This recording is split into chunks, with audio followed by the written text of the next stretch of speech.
Hello అండి. నమస్తే. Welcome to Shashi recipes. పచ్చి మామిడికాయ తొక్కు పచ్చడి ఎలా ప్రిపేర్ చేసుకోవాలో చూద్దామా? సింపుల్‌గా ఉంటుంది. ఫ్రై చేసే పని లేకుండా ఈజీగా ప్రిపేర్ చేసుకోవచ్చు. టేస్ట్ కూడా అంతే బావుంటుంది.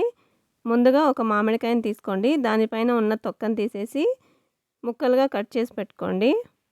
ఇప్పుడు ఈ కట్ చేసిన మామిడికాయ ముక్కల్ని ఒక మిక్సీ జార్‌లోకి తీసుకొని అందులోకే వెల్లుల్లిపాయలు వేసుకోండి. కొంచెం ఎక్కువగా వెల్లుల్లిపాయలు వేసుకుంటే టేస్ట్ చాలా బావుంటుంది.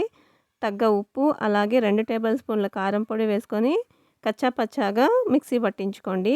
ఇప్పుడు ఈ పచ్చడిని ఒక బౌల్‌లోకి తీసి పక్కన పెట్టుకోండి. దీనికోసం పోపు వేసుకుందాం. స్టవ్ ఆన్ చేసి ఒక చిన్న పాన్ పెట్టుకొని 2 టేబుల్ స్పూన్ ఆయిల్ వేసుకొని ఆవాలు, జీలకర్ర, కరివేపాకు, ఎండుమిరపకాయలు, అలాగే 2 వెల్లుల్లిపాయలు వేసుకొని బాగా చిట్లిన తర్వాత ఈ పోపు తీసుకెళ్ళి మనము చేసి పెట్టుకున్న పచ్చడిలో వేసుకొని బాగా మిక్స్. ఈ పచ్చడి వేడివేడి అన్నంలోకైనా పెరుగన్నంలోకైనా నంచుకొని తింటే చాలా టేస్ట్‌గా ఉంటుంది. తప్పకుండా మీరు కూడా ట్రై చేయండి.